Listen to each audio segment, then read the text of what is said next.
Hey guys, good morning, everybody. Today is Tuesday, November 4th. It is 6:24 right now. We got about 6 minutes until market open.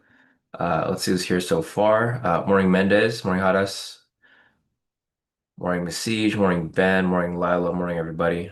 So Lila, I did a, test trade on your account yesterday and it worked. So it actually wasn't your account that was having the issues. It was one other person that was causing me issues. So your account's good to go. Hopefully, it's good to go again today as we look for entries.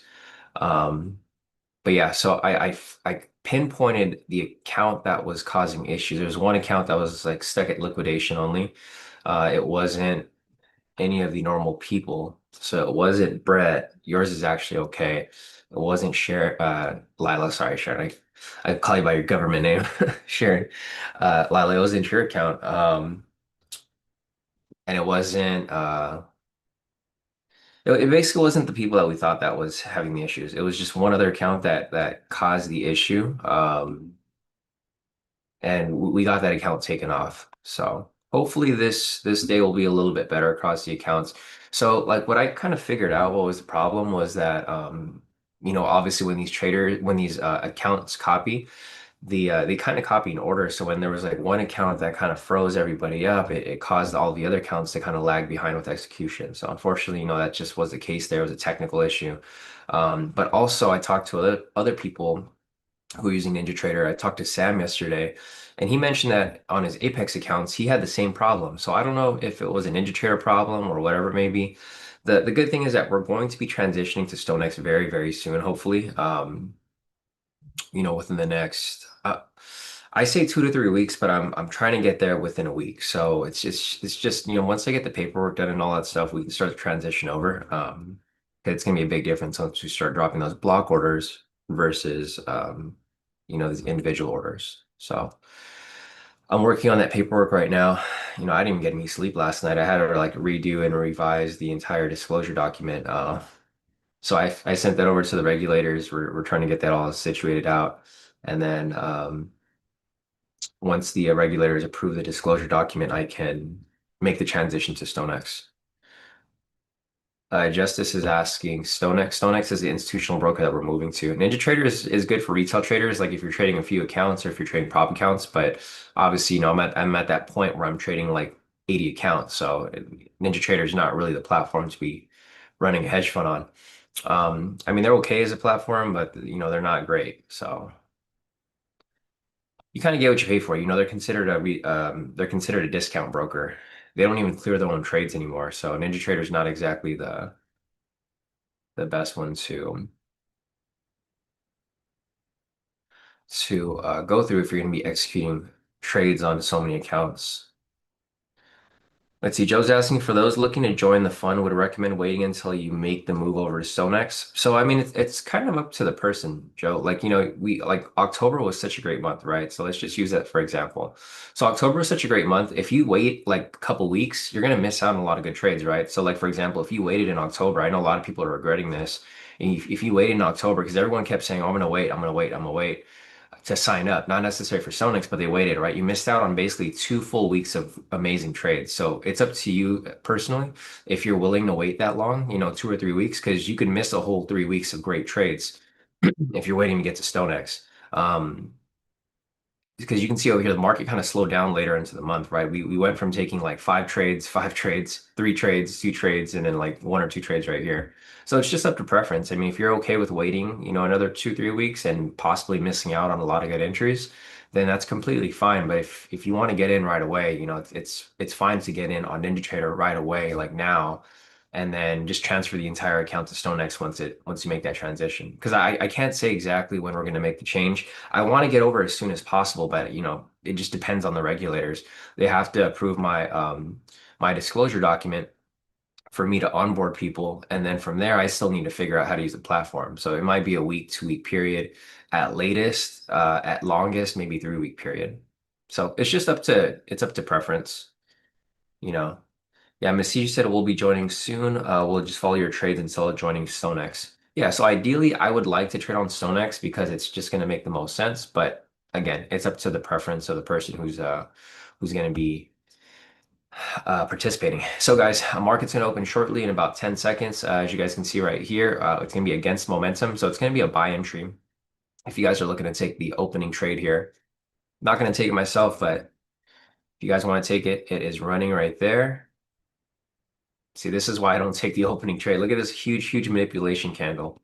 This is why I always skip the opening candle. Right. Okay. So let's move over to 632. I don't even think this is going to be enough for me to want to take the trade yet, but we'll follow through over here and we'll kind of see what the 632 entry is looking like. But yeah, the 629 was pretty crazy right there. Huge, huge candle. The trade here has a high probability in both directions, but the problem with this entry here is that it's very unpredictable. It's kind of a coin toss in a sense. Let's see. Coney's asking, good morning. For your algo, what metrics or candle chart time frame is used to define what the trend is? We don't define what the trend is. The algo isn't based off any technicals. It's based off all of the quantitative data, strictly off momentum. So we don't look at the trend at all, but it is based off the 1 minute time frame. So the algo runs on the minute pretty much 24 hours a day. So that's why we have entries here based off the specific minute. But yeah, no trend is used to identify the entry. It's just based strictly off momentum. All right, guys, we got this huge, huge chop right here on open. Like I said, the next entry is at 632, but I'm probably going to hold off on that because obviously you guys can see here there's no direction of price, right? You want price to be moving either to the upside or to the downside. You don't really want price to be chopping up back and forth like it is right now, because obviously you want to be riding momentum to the downside or you want to be riding momentum to the upside. Back to like what Coney was asking about the trend, we don't care about the trend, right? I can tell you guys the trend right here, but it's not going to make a difference with regard to the direction of my trade. If you guys do want to take the trade here at 632, it is going to be a sell. So let's take a look at the overall trend real quick. So the 1 minute here is bearish. You can see prices below the pivots. The trend meter is red. Pivots are angling down. The 5 minutes bearish for the same reason. Prices below the pivots. Trend meter is blue, turning red. 15 minutes, same thing. Prices below the pivots, trend meters red, pivots are angling down. Same on the 30 minute, 1 hour, 4 hour, right? So with that being the case, we have a bearish trend here across the time frames. That's going to indicate that, if you're looking for possible entry here, you probably want to be looking for a sell. You don't have to be looking for a sell, but if you're trading off the technicals here indicate that the sells are preferably the direction that you want to be trading in. Huge, huge candle right here. You guys see that big candle? This is why we try to avoid market manipulation because look at this candle right here now following it, right?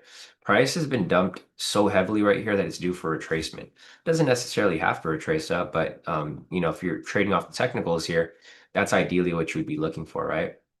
You'd be looking for this here to bounce back up because this candle here is extremely large. This is a 120 point candle and it followed through with the push lower to 132 points. That's a huge, huge drop right there, guys. But anyways, if you guys wanted to take that trade right there, that's 632. The trade right there would have been a sell, of course. So it had a 68.75% probability of it winning for a 1 to 2 risk to reward. It has a 75% probability of winning for sells, and it won 3 out of the 3 recent Tuesdays. So with that being the case, this is actually a really good trade. The only problem here is that, like I said, price here is heavily manipulated because it's so far down, right? It's due for retracement. If you do want to take the trade here, the trade is running. I think this trade will hit because it's already dumping below, and there you go, full TP right there. There's a first algo trade for the day, 632. Here's the thing that I noticed. If price doesn't go immediately into drawdown, then the odds of it hitting are very, very likely. So if you guys are looking at this here, if you want to get into the trade late, like say for example, you wanted to drop in a profit a little bit and you just want to get in a little later, then you can. You just want to wait for it to not pull into drawdown because that's typically what happens when the trade comes up. So first trade right there for the algo. Again, right here, the first trade was at 632. This was a good setup. I just, I don't feel comfortable taking these types of trades because I'm trading so many live accounts now. If I was just trading one account or trading prop accounts, perfectly fine, right? Because I could lose a trade and it's not a big deal. I'm trading for like 80 people now, so there's no way I'm going to take these risky trades. This right here at 632, again, it had a basically a 70% probability overall and a 75 probability for sells. It won 3 out of 3 recent Tuesdays. So that being the case, this here was like a very, very high quality entry. But because of what happened here on this opening candle, I did not want to chase that. But Smith got it. A couple of you guys here also caught it as well. Um, yeah, nice work, guys. Nice work for those of you who caught that right there. The next entry is at 6:36, so it's coming up pretty quickly. It's the next candle right here. 6:36, it's going to be it's not going to be a target entry. If you guys want to take it, it has a 50% probability for either direction. So right here, 50% probability for either direction, buy or sell for a 1 to 2. It has a 71.43% probability for buys. It won 2 out of the 3 recent Wednesdays. So if you want to take this position, I would recommend taking it for a buy. It looks like the entry here is going to be for a sell. So if it's for a sell, there's just not going to be an entry there at all for 6:36. You want to wait for a buy signal. It has to come up on this current candle right now. So algo entries for today. 6:32 a.m. That was a win plus 2R. Total is currently 1 win, 0 losses plus 2R. All right, guys, no entry here at 6:32 or 6:36 because you were looking for a buy. This entry here is for a sell. Next entry is at 6:39. 6:39 is going to be right here. It has an overall probability of 62.50%. It's going to be with momentum for a 1 to 2 risk reward. Its target entry wins are for 77.78% probability for just sells specifically, and it won 2 out of the 3 recent Tuesdays. So this here could be a good entry. I mean, it kind of depends on how it comes up. Like I said earlier, I don't like taking it when it's super overextended like this, right? So what I need to see happen here is I need price to kind of retrace up a little bit and then possibly come right back down further. Something like that. I'm not basing it on the technicals, I'm basing it on the momentum and volatility here. See how price is pushing up? This is great. I would love to see this push up a little more for retracement and then look for that continuation back down. So not in this position right here, but we are looking for the next opportunity and possible entry here. So this entry over here would have been a sell, like I said, for 6:36. I'm not in this position here, of course, but this entry here would have been for a sell. You can see the short position has executed right there. Not in it, but we're just following it here. The reason why I didn't take the sell here is because the probabilities aren't very high. There's still edge in the market, but it's not very high, right? It has a 33% probability of it winning for a sell. It's only won 3 out of the previous 9 entries, so it's not a good, like it's not really weighing heavily for the sell here. But because the market here is dropping so heavily, I mean, it could be a decent entry in a sense. So the trade's currently running right now. You can see right there, it's pushing down. It's about to hit its target, it looks like. So the target entry for that was supposed to be a buy, but the buy didn't come up. It's coming down right there for a sell. And it looks like it's about to hit target. So the next entry right here is going to be at 6:36, or sorry, 6:39. Let's see. The probabilities are okay on this next one, but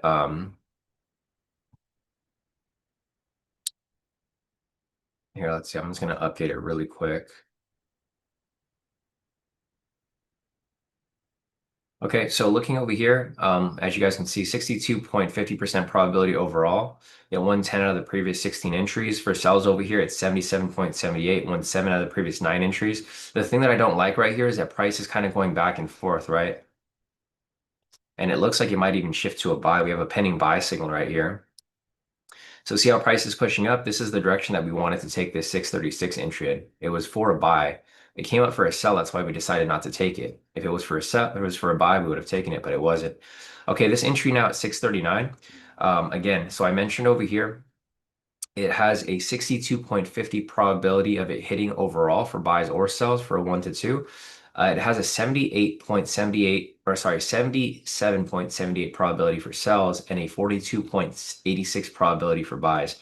The problem with this entry here is that it's going to be for a buy, right? We have a buy signal right here. The trade is with momentum. So unfortunately, this is not going to be a trade I'm taking. Next entry I'm looking for is going to be at 6:42. So if I was to take that trade there at 6:39, it would have to be for a sell because I already decided for a sell last night, right? Because it's not for a sell here, I'm not taking the trade. Momentum right now is currently bullish. So we're going to be waiting until the next entry at 642. So let's go ahead and shift this back over. Shift it to the next entry. Okay, 642 right here. Now at 642, it is the same with momentum. It's looking like we're looking to take a buy here. Again, the problem that I'm looking at here that it's the continuing issue here is that price is currently ranging, right? We don't want price to range here. We want price to be moving directional. So what I would need to see here is I would need to see price climb up higher from where it's currently at, something like this. Because we're looking for a buy here, right? The overall probability is a 56.25%. It's not a very high probability, but it does have an edge of 6.25. It won 9 out of the previous 16 entries, and for buys over here, it has an 80% probability. So it won 4 out of the previous 5 entries, only 1 loss. So in order for me to take this trade here, I need price to kind of climb up a little bit higher from where it's currently at, right? Just a little bit higher. Like basically, I need price to be above this area right here for me to want to take this here for a buy, because I don't want to be in this back and forth chop. So it's looking like it's going to set up for a buy here. But again, like I said, I need price to kind of push up a little bit higher. I need price to push past this area here so that we're not kind of stuck, right? So you can see our price is trying to push up, but look at the wicks right here. This is showing that the volatility and the momentum here isn't very strong. So I need to break past this area. Once it breaks past this area, the 642 entry is going to be for a buy, like I said. It won 2 out of the 3 recent Wednesdays, so it's looking pretty nice. So this is looking good right here. The only problem here is that this candle is huge, right? So this next candle might retrace back a little bit. It depends on how the actual entry candle comes up. This candle is a little too big. I wanted it to push past this area, but not this far. Because if it pushes this far, it's going to probably retrace back maybe to the midpoint of the candle. It's a 30-point push right there. The ATR is extremely high right now. It's at 38. As you guys know, my stop loss is very tight at 20 points. So it depends on how this next candle here closes because it's probably gonna have to retrace. See how it's retracing right there? Depending on how this candle here closes, if it pushes back up and closes green, then I'll take this entry right here for the algo. If it closes red, then I'm probably gonna stay out of it because it's probably gonna retrace back a little bit further. So I'm watching this candle right here. It has 40 seconds left on it. I'm going to be watching how it moves through this area. Again, it just depends on how the momentum here. If the momentum follows through, great. If it retraces back, like how it's currently retracing right now, I'm probably going to sit out of it because it's going to retrace probably to the midway point of the candle and then push back up. But if it pushes up higher, then I'll be getting into it right here. So we got about 20 seconds left on this candle. I'm watching how the candle here is going to close. And if it closes pretty nicely, I'll be jumping in here for the buy. 15 seconds left on it. Big wick on the top end. We got 10 seconds left on it right here. It's actually looking pretty decent. I'm going to jump into this here if it closes pretty nice. Let's see. I'm going to sit out on this right here, guys. Unfortunately, I didn't like how the candle closed right here. The wick on top is just a little too big. The trade's currently running right now, but I didn't like how the wick over there closed at the end. It's fine. I have other entries here. So that one right there did not close how I said I wanted it to. I said if it closed a bit higher and it closed as a nice green candle, I would have taken it. But I saw the wick here started to wick out at the last second. It showed that the momentum there wasn't very strong. And see how prices were tracing back. See, the reason why I was worried about this trade here is because this candle is so big. Whenever it's so big like that, it tends to retrace to the halfway mark before it pushes back up, right? And you can see here prices having trouble holding the momentum. You know, we've seen this before. This isn't something new. Where the price ends up having trouble holding and then it ends up kind of bouncing back and forth from where it's currently at. So I think this was a tricky entry right there because of that entry candle, the catalyst candle. We have another entry coming up right here at 646. Again, if we don't have any entries around the 6 o'clock time, it's perfectly fine. We have more entries coming up later. It's just I'm being very, very cautious about the entry. It looks like this one here is about to hit, but it just wasn't as smooth as the other entries here. So you can see the long position tool entered right there, or the long entry. It's currently running in profit. The next entry over here in full TP. If you guys caught that, great work. If you guys didn't, it's completely fine. I was really tempted to get into that because it did look like a good entry, but it Yeah, it's tricky. Very, very tricky entry right there. Full TP on that trade. So if you guys caught that, nice work. Let me go over here real quick. The next one's at 646. This is going to be against momentum. So what I'm looking for here is I'm looking for a possible reversal back to the downside. So price pretty much filled this gap, and then now it's possibly going to come right back down here. So two entries so far for today. The 6 o'clock entries they're very tricky. If you guys have been following for this week, I mean it's just been I've been very selective about these entries at 6 o'clock because the volatility is a little too high in a sense. Um, and it's fine, right? You got to be careful in these types of markets, especially for me. For you guys, if you guys are just trading a single account or prop accounts, it's perfectly fine. You guys can take those entries. But for me specifically, because I'm trading like 80 live accounts, so the thing is, I don't want to get caught in slippage like we did yesterday, right? Yesterday we got caught in some slippage. It wasn't exactly a good setup, um, and we waited until like the last, very, very last entry, 7:55. So.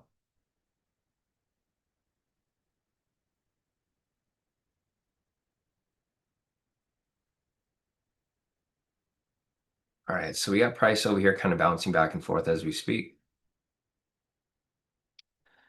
Man, these are entries that I wish I would have taken, but again, just reanalyzing that entry right there. So let me just move this over to 46.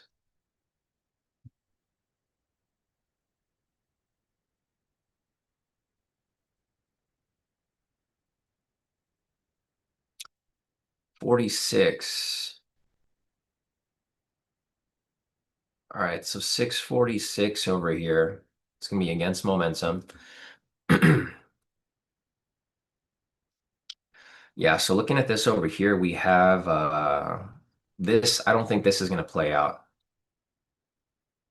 because typically when we're looking for a trade against momentum, you want to see the market start to flatten out, right? The market it's starting to flatten out here a little bit, but it's not fully flattening out. So typically you want to see some consolidation and just markets kind of get stale. This isn't really stale, right? Look at this current candle right now, it's still pushing up higher. So with the 646 entry, you can see right there it is a short position. It is still pushing up because the volatility and momentum on this candle right here was just very, very large. Let's see. Smith said I got stopped out on two of the nine contracts. The other went back to full TP. Weird that it didn't stop all of them out. And Revo here said he's 2 seconds behind on the stream. He got in and lost. Yeah, so that's again, guys, that's another reason why I'm being very careful about these entries here, right?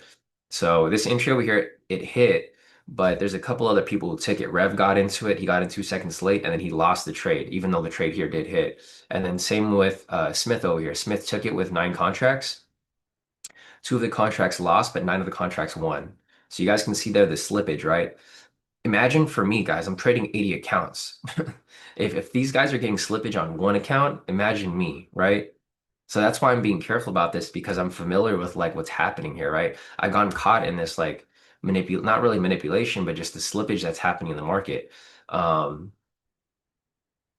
yeah, and then this trade over here, it looks like it's about to lose too. So my analysis here played out perfect, right? That's why I said I wasn't going to take this trade because I didn't think it was going to play out, and that's exactly what happened here.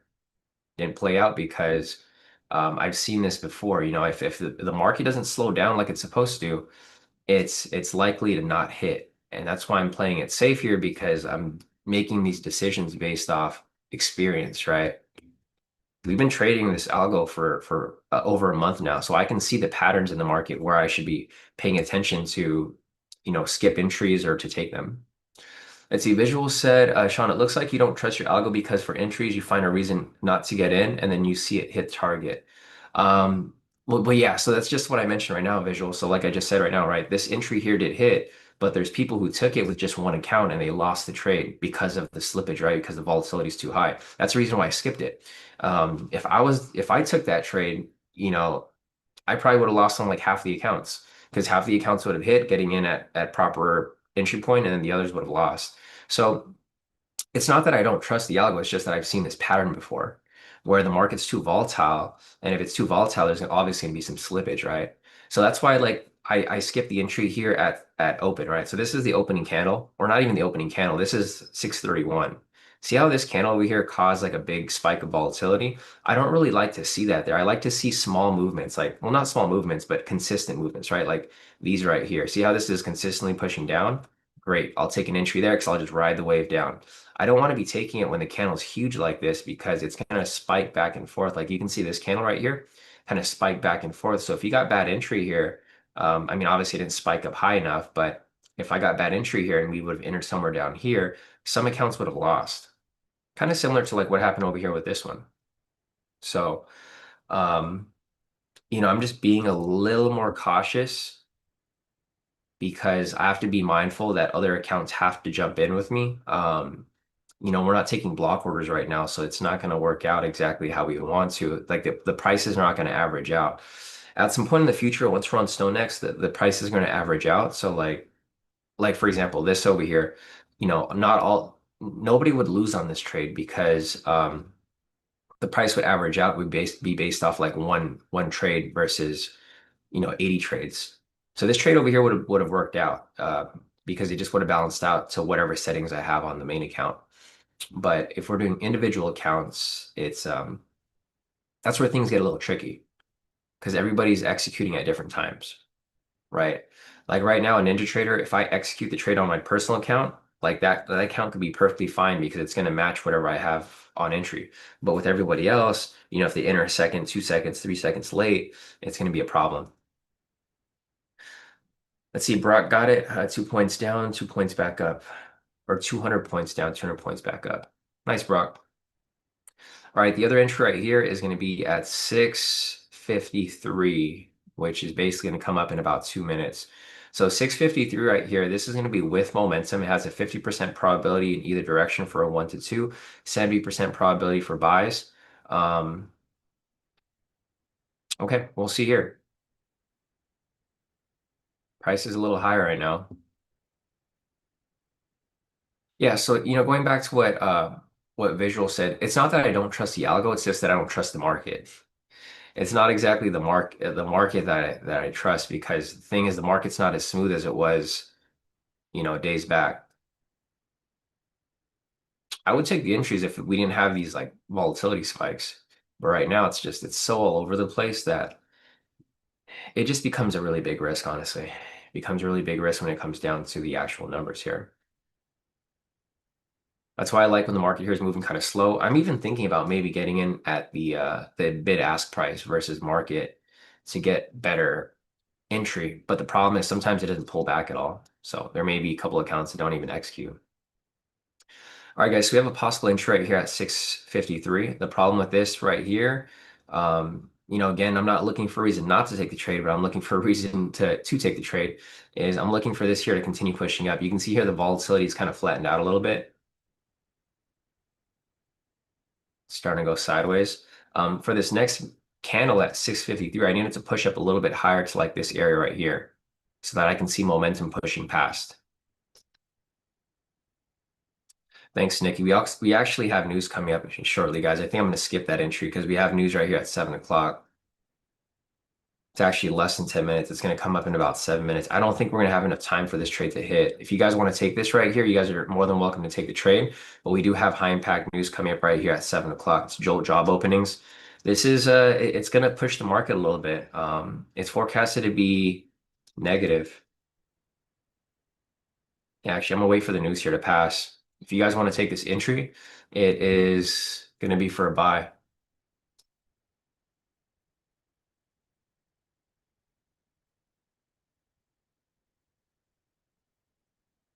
All right, so that candle there did not close green. Like I mentioned, I needed to close above this area for me to want to take it because that will have indication that volatility and momentum is pushing to the upside. This candle is actually turning red and it has a big wick on top. So there's no entry right there for me specifically.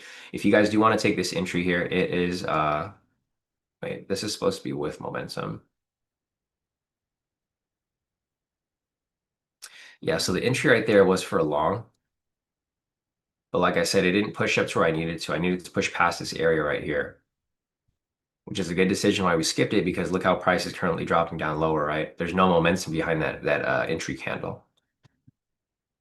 So, as much as I try to take discretion out of this, there still needs to be discretion with regard to with momentum. We still need to see price be to push through wherever it's currently at.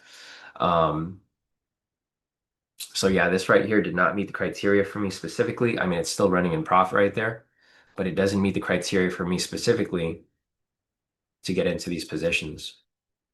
Because like I mentioned, we're going in the direction of momentum, right? So we don't want price to be chopping. If we're going against momentum, then it's okay if price chops up because we want price to reverse, right? But we're going with momentum here, so we actually want price to be going in that direction.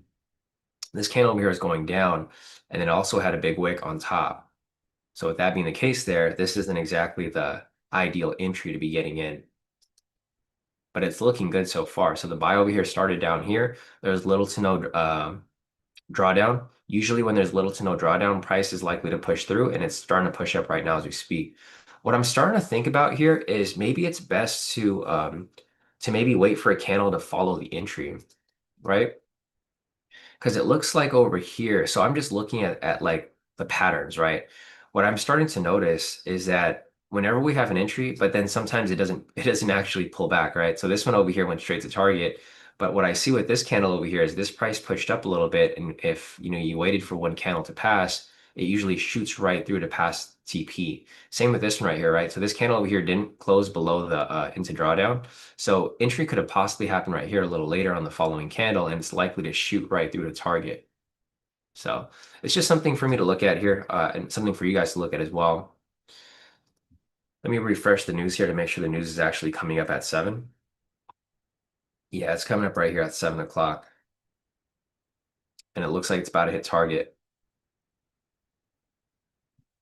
Almost there, but not quite.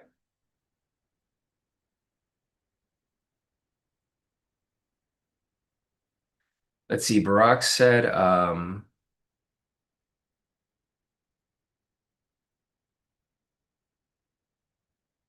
or Daniel said, also wasn't your target entry anyways. Oh, I just realized that. Thanks, Daniel. I didn't even realize that that wasn't my target entry, but it wasn't. Yeah, so the 653 wasn't a target entry. Looks like I don't have any target entries until 702, which is perfectly fine. I'll wait until 702. So yeah, this entry right here at 653, it was a 50% probability in either direction for buy or sell for a 1 to 2. It has a 70% probability for a buy. It won 2 out of the 3 recent Tuesdays. And obviously you want to aim for a buy here if you're taking it. The probabilities there just they didn't line up high enough. So 50 plus 70 divided by 200, it was just enough to get on the list. So it's 60% probability right there. Not too bad, decent edge.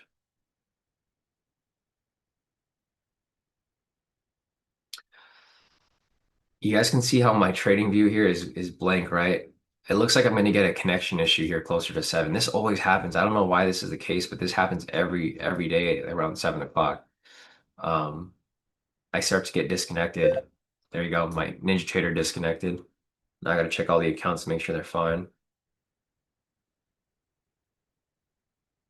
Yeah, I don't know what's the case, but uh, for some reason I keep getting disconnected at 7 o'clock. All right, there was another entry here at 654, but obviously I didn't take that one. As we just discussed, both of those entries are not target entries. There's no target entry here listed. Next target entry is at 702. And then we got news in 2 minutes. Yeah, Brock, it's forecasted to be positive, but we'll see. Sam said there is no news on Forex Factory. That's why I prefer not to look at Forex Factory as much, but yeah, there's actually no news here listed for Forex Factory. I'm using my FX book. So we got Joel's job openings right here at 7 o'clock. There's news there, but there's no news on Forex Factory. That's why I use both of them to confirm. Let's see. Question from Koni. Koni said in earlier stream you mentioned 500 to 1,000 contracts would push market in your direction. I'm on board with that assumption, but I don't understand how there wouldn't be slippage using StoneX. There's going to be slippage, but they're all going to be averaged out. So even though there is slippage, it's going to be averaged out to whatever the average price is for the block order. So if we're dropping like, wait a second. Sorry, guys. I'm just looking at my Ninja Trader. For some reason, my Ninja Trader looks nothing like. Hmm. Okay, so full TP right there. I don't know what's going on with my Ninja Trader, but my Ninja Trader does not show that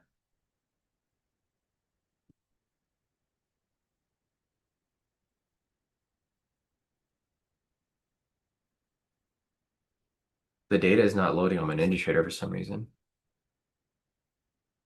Hmm. It's weird.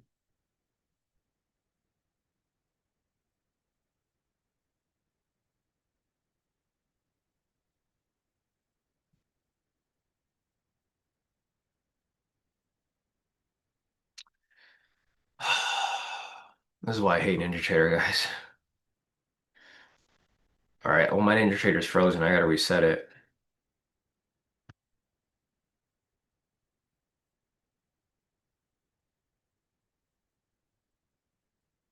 Okay, well, I gotta reset my Ninja Trader. For whatever reason, I was like looking at the chart here and the chart was pushing up, but then I was looking at my actual Ninja Trader and it wasn't moving at all. It's kind of annoying that that happens. Because what if I was in a position? All right, I gotta log back into my Ninja.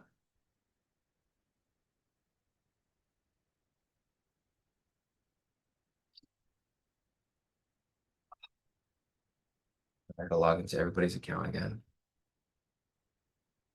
Man, I don't know if I'm gonna make it for the 60 the 702 entry, guys. Unfortunately, I gotta log into every single account.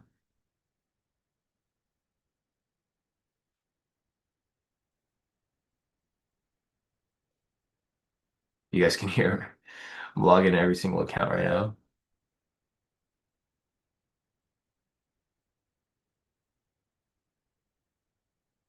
Thing is, I don't want to log into them too fast because I want there to be any issues.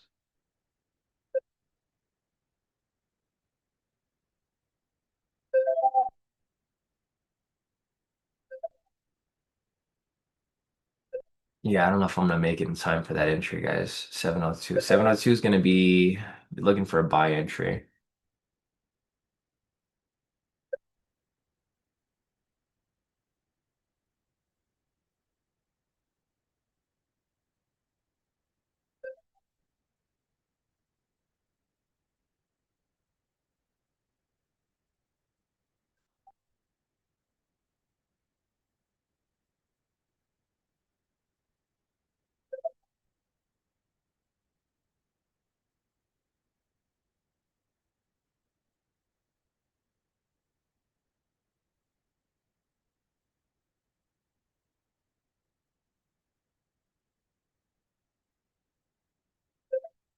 All right, if you guys want to take it, I mean, feel free to take it, guys. I'm not in any shape to get into the position right now because I'm barely logging into all my accounts here for for Ninja. I'll watch it for you guys, but all right, I'm back on. Unfortunately, so the trade's currently running right now.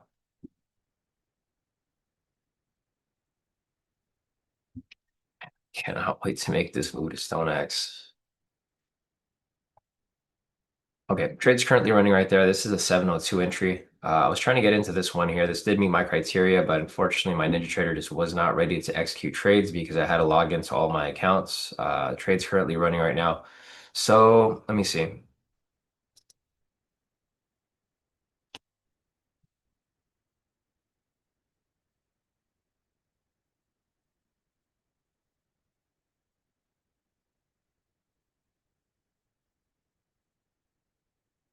All right, so the trade's currently running right there.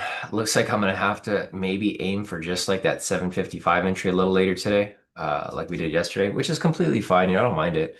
But yeah, the 702 entry is currently running right now. It looks like it's probably gonna be pretty good because there was like little to no drawdown on that entry there. I mean, there's basically no drawdown, so it's looking good so far. Price is pushing up. This entry over here at 653 did play through. I guess we could add that to the list because we were actually looking at that, even though it wasn't mine. We were looking to maybe get into that one there. All right, trade's currently running. All right, we'll wait for this here to hit. I'm hoping it hits, of course, because obviously I don't want to fade my own trade. This is the one that I was looking to get into. So far, it's looking good. So what I've noticed here is if price doesn't go into drawdown immediately, it's likely to push right through to where it's supposed to go. It's almost at its target, a few points away.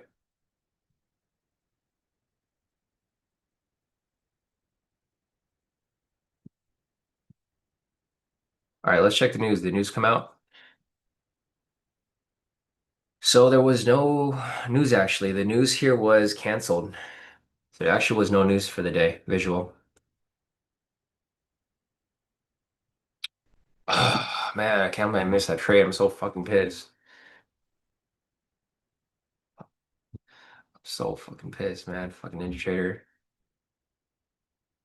Yeah, I knew that trade was gonna play through. All right, it's all good. You guys caught it. Ninja Trader fucked me on that one.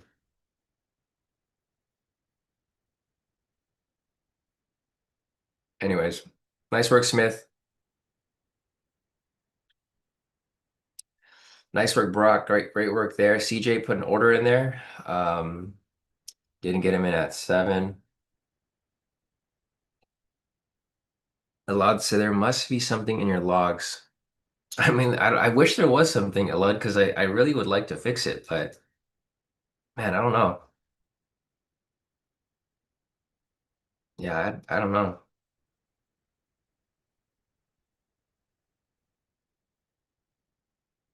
But yeah, great work, guys, for whoever caught it. I'm just looking over here at the chat real quick on Zoom.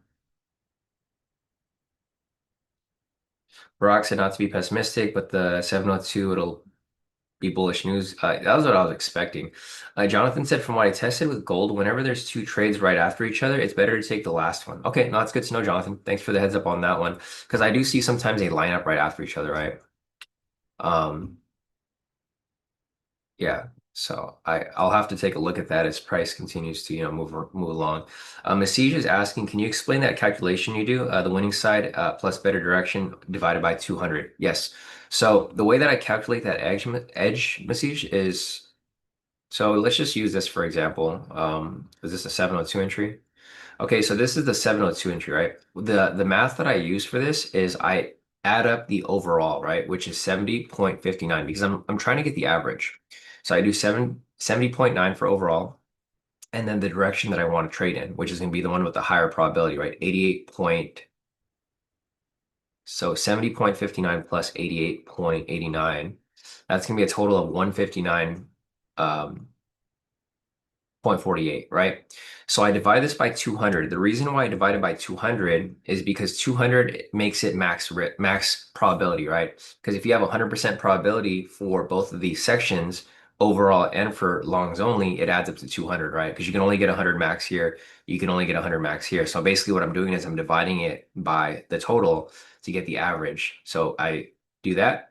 And then the average here between these two overall plus longs only will indicate that it has a combined 79 point or 80% probability here, right? Because I rounded up. So 79.74, which is going to round up to 80%.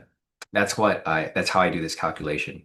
Because the thing is, you can base it directly off the longs only, or you can base it directly off the overall. But if you put two and two together, if you're going for overall plus, the direction you're looking to trade in, that's going to give you the average together. And that's how I get trades on the list that aren't typically on the list because they don't meet the criteria overall, but they do meet for one specific direction. But they have to be pretty balanced. Like this has to be at least 50%, and this has to be like they'll balance out. Either this is going to be really high and this is going to be mediocre, or this is going to be mediocre and this is going to be really high. And that's how I do the math on that. Let's see. CJ said, don't feel bad, Sean. Ninja Trader didn't let me enter either. Rev missed it.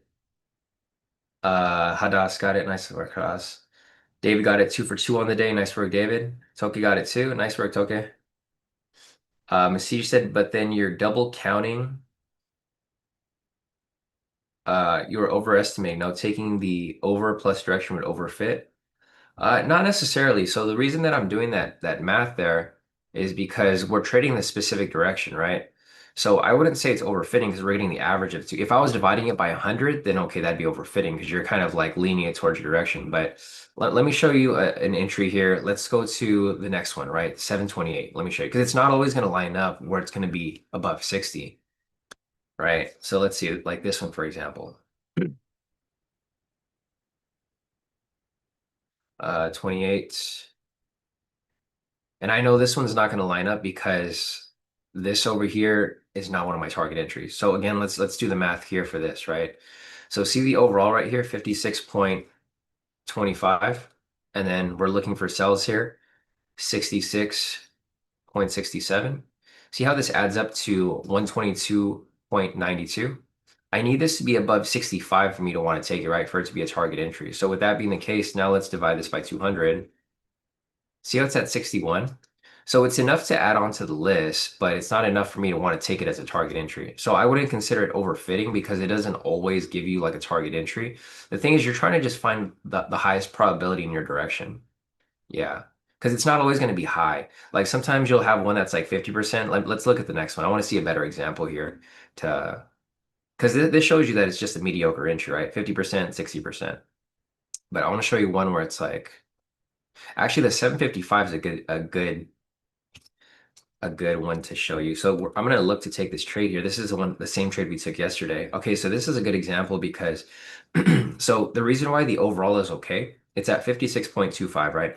This shows you that the trade is just okay. It shows that it hits overall, but it's just an okay entry if you're looking at overall probability for buys and sells. This shows you that it wins 9 out of the 16 entries. So this gives you a 6.25 edge in the market, right? For both buys and sells.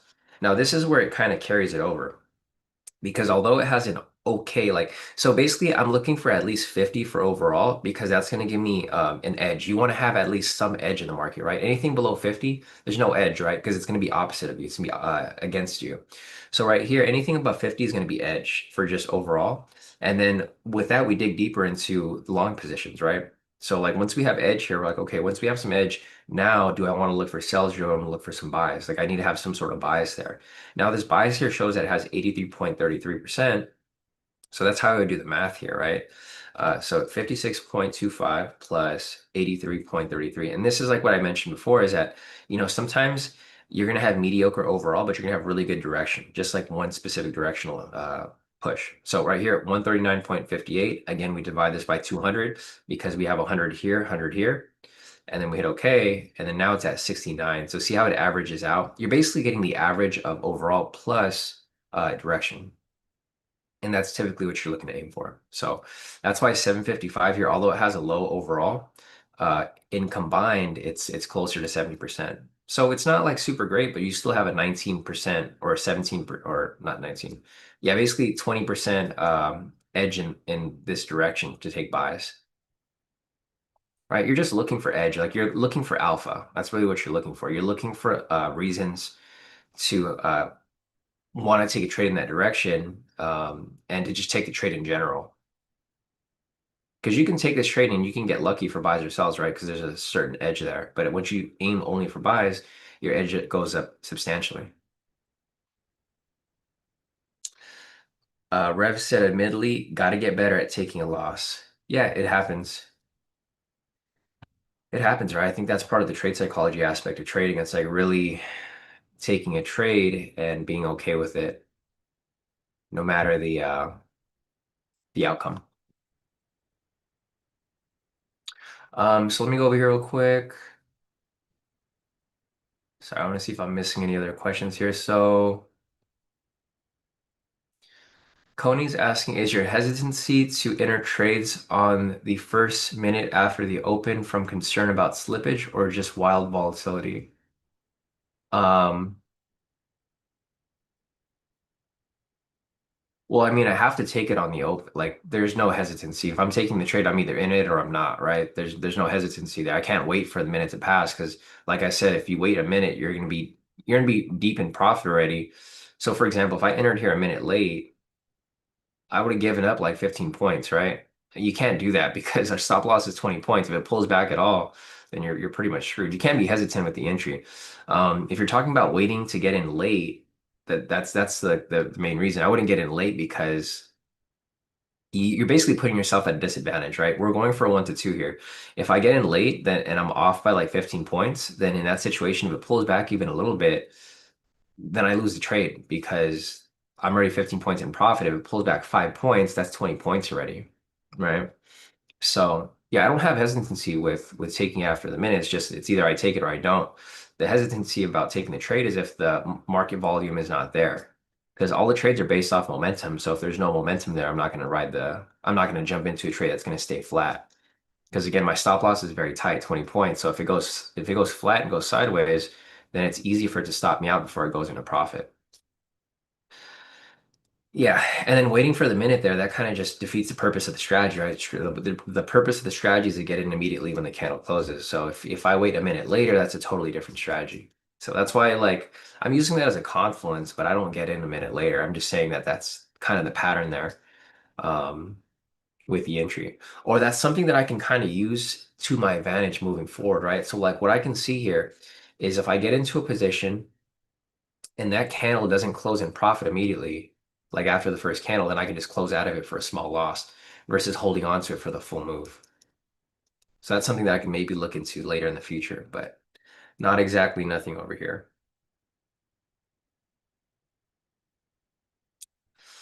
Let's see. Freddie's asking Sean, do you still have the Apex accounts you said we'd contest for?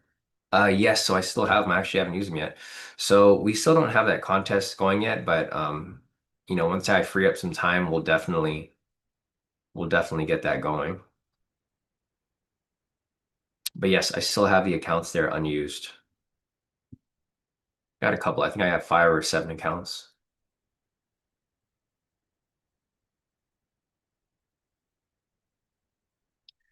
Let's see. Freddie said, I think someone in the hedge fund list might be trying to log in, and that disconnects you. Like the way NinjaTrader has an issue of multiple logins.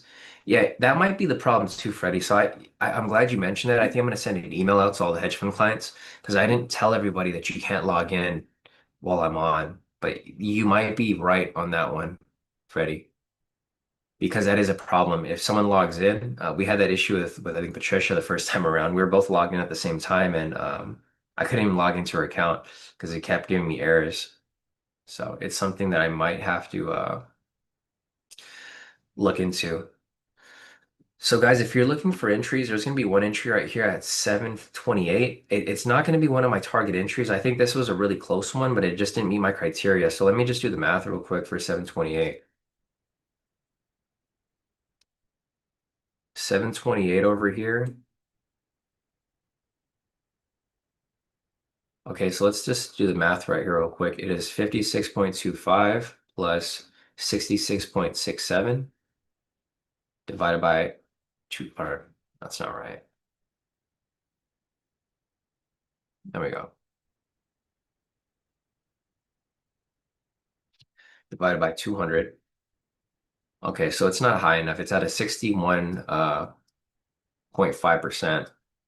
So it's enough to get on the list, but not enough for it to be a target entry. The reason why I think this 728 entry could be good is that it won 3 out of 3 recent Tuesdays. So that's a big factor for me right there.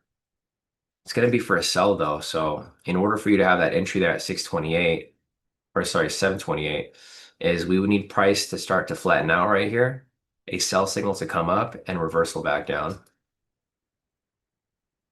So yeah, that right there. Let me scroll up real quick. Let's see, Brock said, Sean, I was checking StoneX. Seems it is possible to trade them on Sierra charts. I mean, built-in copier. And other benefits, of course, big downside would be getting K2 systems on it and ability to trade on from TradingView. Um, yeah, I mean, either way, I wouldn't trade on Sierra. I would be trading directly on their platform because I'm doing block orders, so you can't really do block orders on Sierra like that. You have to use I think it's CGQ or CQG or whatever it is. It's another platform. I know it's CGQ or CQG, one of those. That's like the main platform that people use. I wouldn't be able to use Sierra because we're not using a copier. We're going to be using block orders. So once you make the transition to StoneX, we're not really using a copier anymore. The copier is like it's good if you're trading like maybe 20 accounts or less, but once you get past that number, the copier isn't really useful because it's too slow. So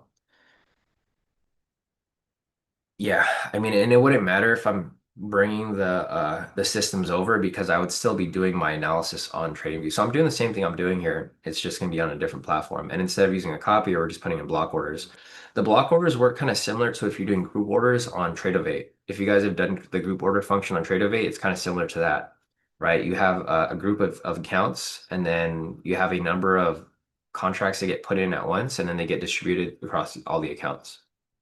So that's kind of how it would work. But yeah, I wouldn't be using Sierra. I'd just be using they have their own built-in like StoneX platform. Uh, and I believe it's web-based, so I think I could trade directly on Mac, which it'd be actually pretty good. But we'll see. I mean, again, I'm not familiar with the platform yet, so I can't say like how everything is, if I like it, if I don't like it, what I change about it. Um, yeah, I haven't started trading with them yet. Let's see. Chris is asking Sean for the 702 algo output, for example, do you take it before 702.59 or do you shoot for 703? I usually take it at the second mark, Chris. So like looking over here at the countdown, I'm like usually watching the countdown, and once it gets down to that 1 second mark, I hit enter. I That's where I hit the market order. Because I kind of want to get in at that gap point, right? So like as soon as it flips from like 59 seconds to the new minute, I want to get in like right exactly at that point. So usually when I see that 1 second mark, I hit buy or sell. And that's usually how I get into it. Yeah, David said definitely can't hesitate. I've gotten in a few seconds late before and it caused a loss on a winning trade. Yeah, that's kind of what happened with yesterday too, right? A couple people unfortunately ended up getting caught up in the loss when it was actually a win. Darren is asking, foreigners join your hedge fund. Yes, it's open to. Well, I guess it kind of depends on where you're located because there's some countries that don't allow, um,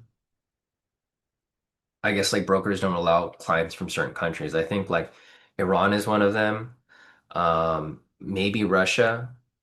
Basically, people who have like some sort of conflict with the US, right? I think Thailand is also, I'm not sure why, but there's one person who was, she wasn't live, she was living in Thailand, but she's not originally from Thailand. So she has like, she had I mean, her address was in Thailand, but she had different citizenship, but she couldn't open an account with NinjaTrader because they didn't allow it.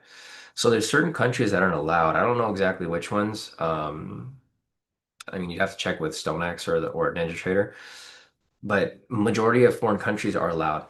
It's just there's like certain countries that don't allow money from certain like these countries. Like Iran, I could see why they don't accept clients from there because of the conflict between US and Iran. And then same with Russia. And I don't know what's going on with Thailand, but they have some sort of rule too where they don't accept clients from there. So depending on where you're from, Darren, I think you should be accepted. Majority countries are accepted. There's just a few. Singapore. Okay, so I think Singapore is fine. We have one other person from Singapore, I believe. So I think you should be okay. I mean, you could try to, well, actually, you can't set up an account with StoneX. So, guys, if you're trying to use StoneX, you guys can't set up an account without me. I have to introduce you to the to our account manager. So it's not like a regular broker where you can just sign up and have an account. With StoneX, we have an actual account manager. Like he's on the institutional side. Um, when I do onboard you guys to StoneX, I will send an introduction email like, oh hey Jace, this is Darren, right? I'll like just use Darren as an example. Hey Jace, this is Darren. He's one of my hedge fund clients. We want to onboard him onto the hedge fund, and he's going to send you a link to like sign up, a direct link so that you can be within the fund. Because the thing with the accounts on StoneX is that you don't really have control to what the heck? Man, I'm really starting to get annoyed in NinjaTrader. I don't know what happened here, but I got another error. It said that I don't have real-time data. Like what? The thing is, I have like 80 accounts on here, so I don't know which one's the one with the problem. Okay. Well,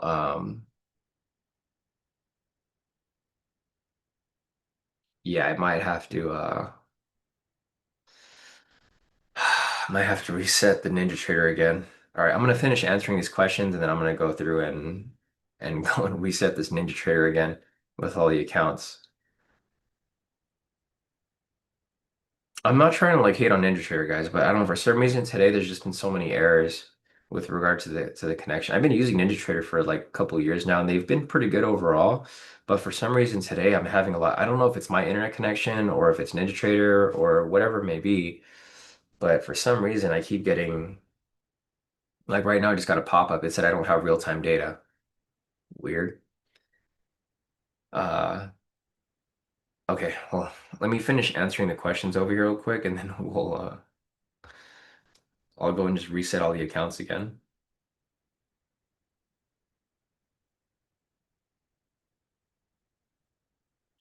Lila said common sense should let everyone know two people can't be on the account at the same time. Yeah, I agree, Lila. It's just a little tough, you know, for some people that aren't familiar with it. Barack said stage 5 or CGQ or CQG. Yeah, that's what it is. Justice said, yeah, so the way that that works, Barack, is that you know, if you trade through a different platform, you're basically going through another loop and hold to execute the trades, right? When I'm trading with Sonex, I want to trade directly through them because they're going to be my FCM plus they're going to be my clearinghouse. So what I mean by that is like I'm putting the trades through them and then I'm also like the trades get cleared by them.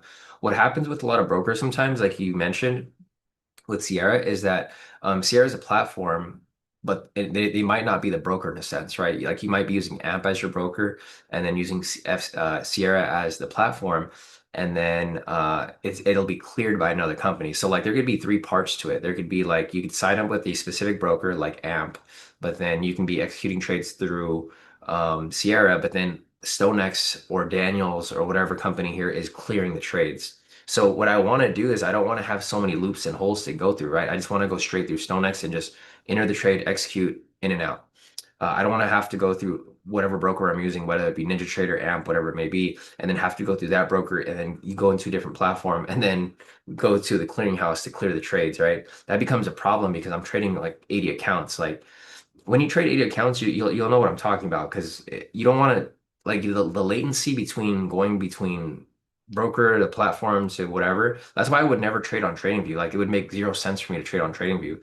There's just a lag between like if I execute a trade on TradingView, they got to send that order to the broker. They got to send that broker from the broker to the FCM. They got to send that trade from the FCM to the clearinghouse. It doesn't make sense, right? If you're trading one account, that's fine. But you're trading like 80 accounts. Imagine doing 80 accounts go from all these different loops and holes just to get the trade executed. It just wouldn't make sense.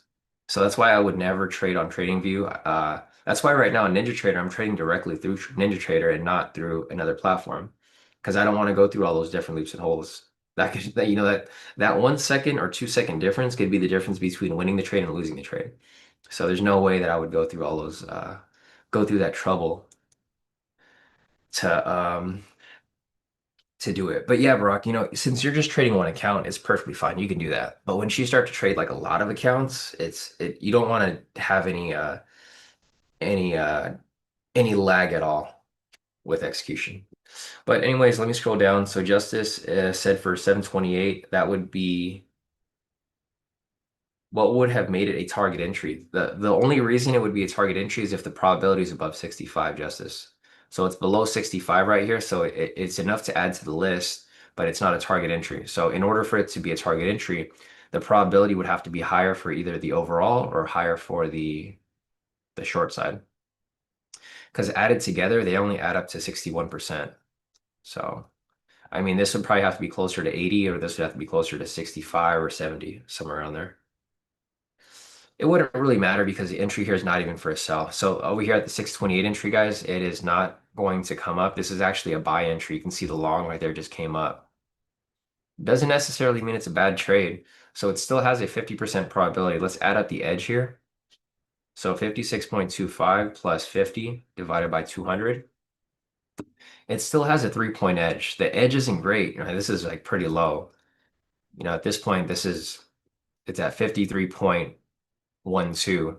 So the edge here is basically like a 3% edge. It's not worth taking, in my opinion, right? If you want to take it, if you're okay with a minimal edge like that, that's perfectly fine. It doesn't mean the trade's going to lose, but whenever I take a trade, I want the edge to be pretty high. So the trade's currently running right there for a buy. You can see the long position came up. The reason for it being a buy is that it's with momentum. Um, it's not one of my direction because obviously I go with the higher percentage probability here. But the buys here aren't necessarily horrible, right? If you're okay with the low percentage of edge right there, then so be it. But I'm not in this position here. Yeah, no problem, Chris. Let me scroll down lower. So Art over here, nice work, Art, on your profits for the day. So here's what ARC locked in for the day.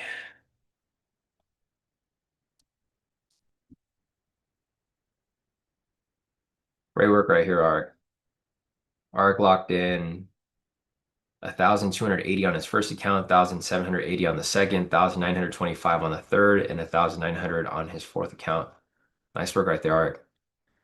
Solid profit so far.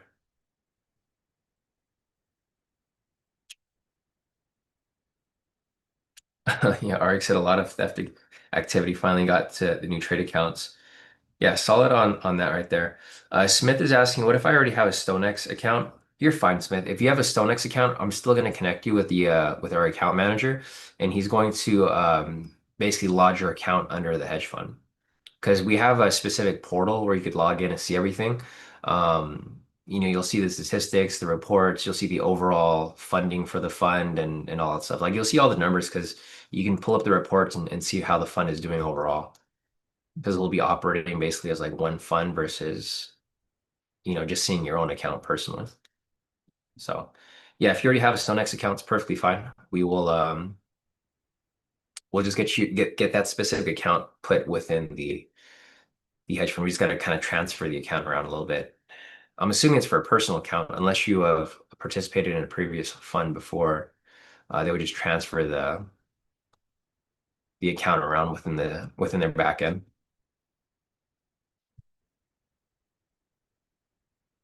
Yeah, Barack said, exact reason I'm mentioning Sierra charts. You're dealing with so many accounts, Ninja might give you hypertension. So the problem with Ninja is that before they used to have hedge fund and CTA solutions, but they don't have them anymore. For some reason, I spoke to their guy who actually ran their hedge fund side a long time ago. He said once they were acquired by Kraken, that the crypto company, they shifted from handling hedge fund stuff to like now just focusing on retail traders. So like they're more of a retail side broker versus a CTA, a hedge fund, those types of traders. That's why a lot of people transition from NinjaTrader to like these other brokers like StoneX or there's a couple other ones. I keep mentioning StoneX because they're like the biggest one, but there's other ones that are also available that offer, institutional style trading. Obviously, I'm going to go with the bigger company. It just makes more sense.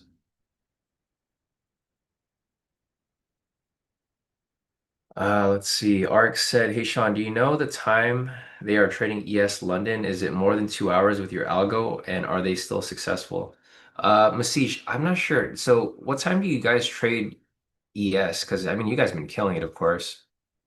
Oh, so here's Masij's entries right here. Nice. I forget what time zone you're in.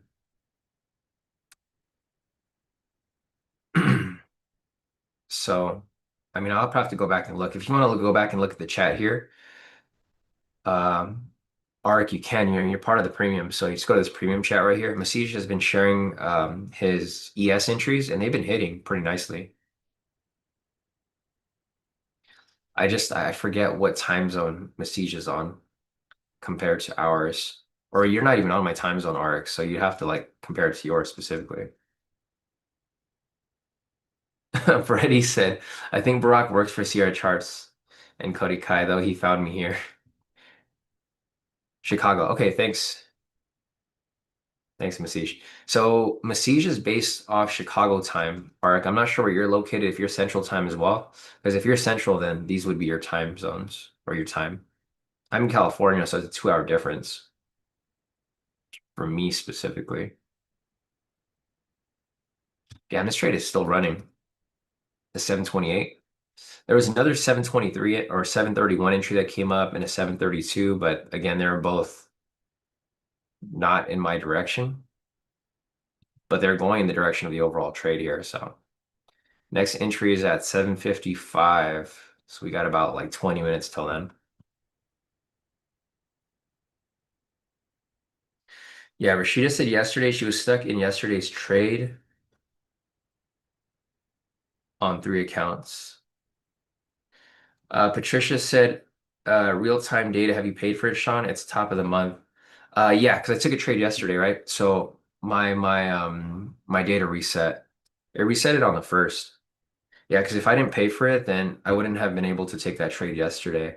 Let me just reset my Ninja now, guys. I went over a couple questions, but I'm gonna log into Ninja for the third time today and log into every single account one by one.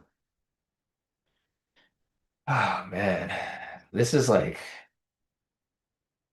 this is like a job of itself, just getting onto Ninja Trader and then logging into my accounts. That's all good though. What can I do, right? This is what we got to work with for right now, at least until we make the transition.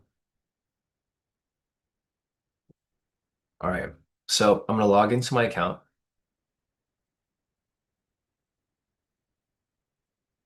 Okay, so my account's good.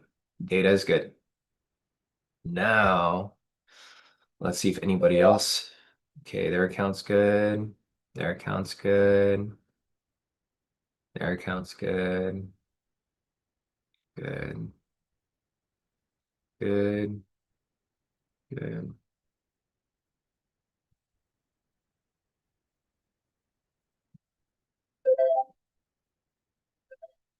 All right, I'm logging to everybody's account. Usually, if there's an error, someone ha that hasn't paid for their data, it'll give me a pop-up. But it seems like everyone here, for the most part, is good. I hope so.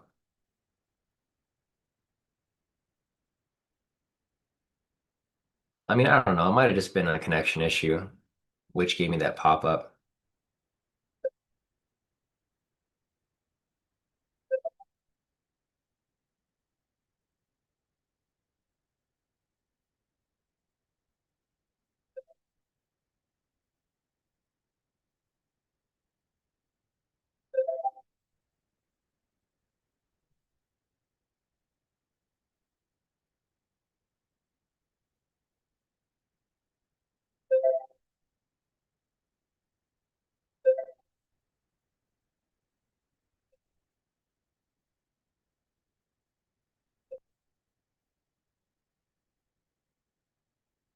All right, so I'm like logged into them. I guess I don't know. Maybe it's just a technical issue, but it seems like my connection's fine.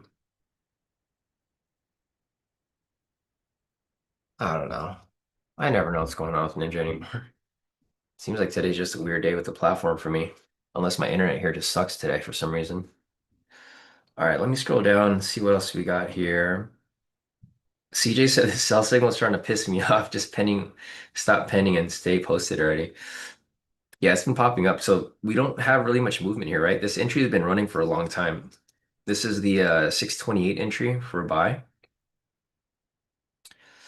It is still running. This trade ran alongside with the 731 and 732. So these two, there's a lot of entries here running for a buy right now, obviously. Or actually, no. So these are actually running opposite. So 628 was a buy, but it wasn't in the direction I was aiming for. These other trades over here were against momentum. So these are actually sells, but I wouldn't have taken them because it would have faded this trade. I mean, I wouldn't take any of these trades because they're not, none of these trades right here are, there's no target entry, right? The next target entry is going to be at 755 right here. So that is my closest or my last entry for today. And we'll see.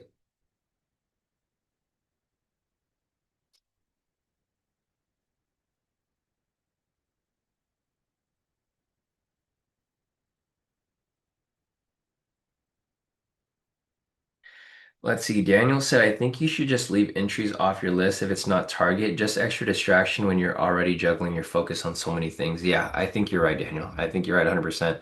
So, what I will do, or no, that's kind of a problem. So, the reason why that's a problem, Daniel, is because I use those as a confluence, right? So, like for example, here, if I see price turning against and I'm not taking it, I am actually using this to help me with to see what's going to happen next. So yes, I agree with you that it kind of like takes up a lot of space and it kind of confuses me. I wish there was a way to color code these the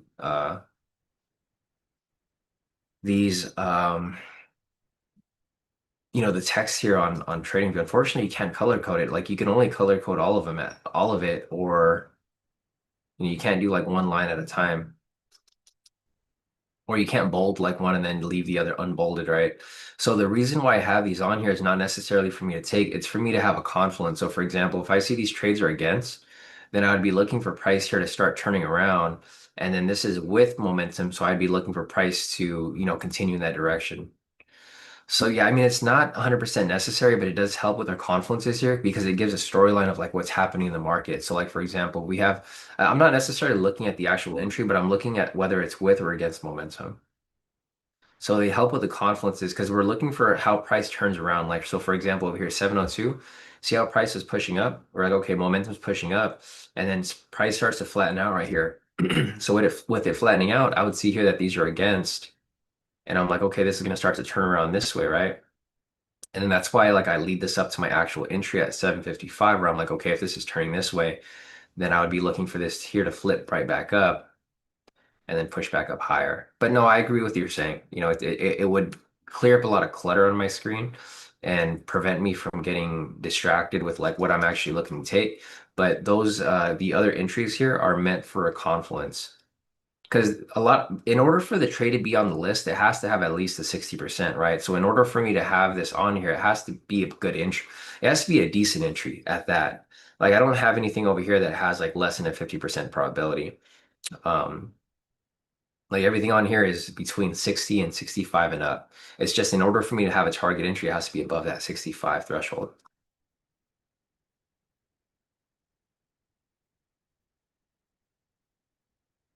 Gotcha. Okay. Yeah. So Smith said it's the Fox group that controls my StoneX. Okay. Gotcha, Smith. That's fine. Once we transition people over, I will get you connected with the account manager and they will get you situated. So yeah,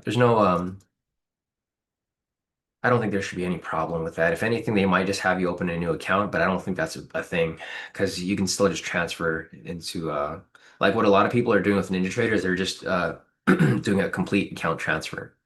So yeah, instead of opening another account, they would just transfer it over, basically. iPhone said this trade is cancer. Jumped in after the 32 and 33 aligned. Okay, nice. So iPhone, you actually hit your target then, right? Or you should have. I'm assuming, yeah, because you got in at the nice low pullback right there. So hopefully you hit your target at that point. Um,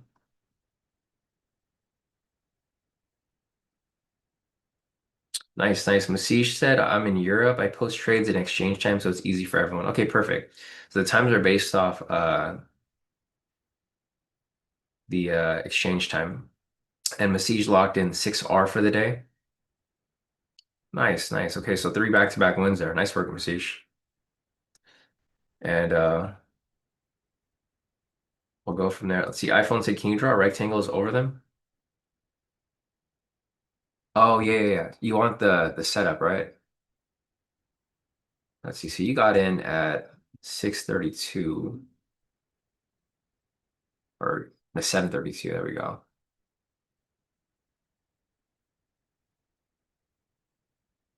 Oh, it looks like you almost got to your target, but it's still running right now. It's actually back to the entry point. So this again goes back to what I was talking about earlier, right? Like when I think who mentioned that? Someone mentioned about how like if there's trades that happen back to back, they were saying that you should enter on the second one. For me personally, I like to enter on the first one usually, but I mean either way here, it looks like this here would be a tough position because the first one over here did hit, but these over here, oh no, actually, my bad. So this is actually a sell entry. I just realized this was actually a sell entry. I don't know if these might have hit stop loss. Yeah, these actually hit stop. So I'm looking over here at that 732 entry. They actually weren't in the direction of the trade because the trade over here prior. So this one here at 728, this was with momentum for a sell. We didn't take it obviously because it was for a buy. But these over here were against, right? 731 and 732 were against. So this actually would have been for a sell. And it looked like because price here was just chopping up a bit, it didn't really play through at all.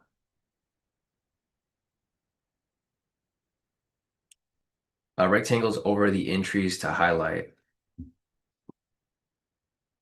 Um, what are you talking about, Roosevelt? So you want me to draw a rectangle over? Do you want the long short tool, or because I mean those trades highlight the target entries? Oh yeah, we kind of do that. The thing is, it isn't line. It isn't.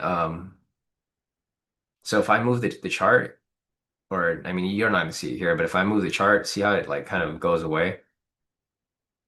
So it's not gonna be aligned with it. I wish we could do that. I mean that would have been nice, right? If I could just highlight it, but when the chart moves, the rectangles move with it.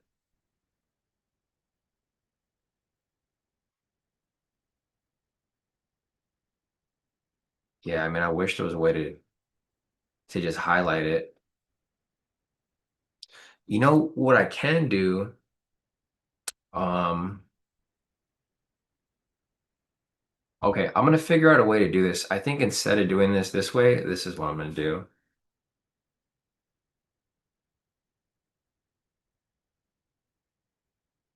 It might not be ideal, but or actually, no, it's not gonna be ideal. Uh, okay, wait, actually, I think I might have figured out a way to do this.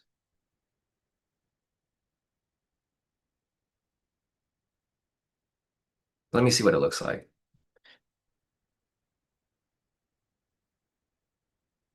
I think because I can just put a screenshot on here, my notepad.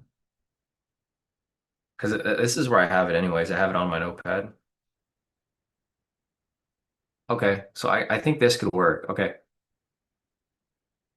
it's just gonna be a little blurry. This might help a little more because I highlight the ones that have target entry. I think what I'm gonna do is I might just have this like maybe I'll put it on a different like a different colored thing and then because it's still a little blurry. So I think what I'll do here is I'll probably just put this on some other platform to have it like a different color or have it like a little easier to read because obviously it's blurry for you guys here so that we can have it on the chart. But I think this is probably as good as we can get because NinjaTrader unfortunately doesn't let me do any edits on here. So I think for tomorrow I'll do that so we can see which ones to focus on. All right, but I'll take it off. There's only one entry left for today anyways.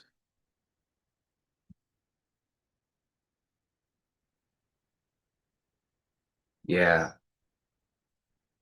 I think Masij actually, you showed me that. I might just put it into a what is that thing called? Into a spreadsheet. That'll be even more organized. I'll find a solution, guys. No worries. All right, let me see if there's anything else here real quick.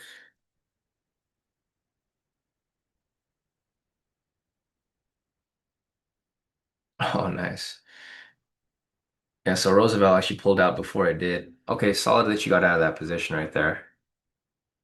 See, this is the main reason why I don't like trading in this choppy market because it doesn't really matter which direction you're trading and you get stopped out either way. That's why for me personally, I like to just wait for this here to start moving. So we're getting closer to that 755 entry. Again, right here, it's a 56.25 probability overall for a buy or a sell for a 1 to 2. So it has about basically an overall edge of 6.25. Um, it's target entry for me. The wins over here have an 83.33% percent probability. So this shows that 5 out of the 6 entries have won. And it won 2 out of the 3 recent Tuesdays. So I'm going to be looking for a buy here. 28th over here, it was a loss, but it was for a sell. 21 over here was a buy and it won. And the 14th over here was a buy and it won as well. All right, so I'll be looking for this entry to come up right here, closer to 755.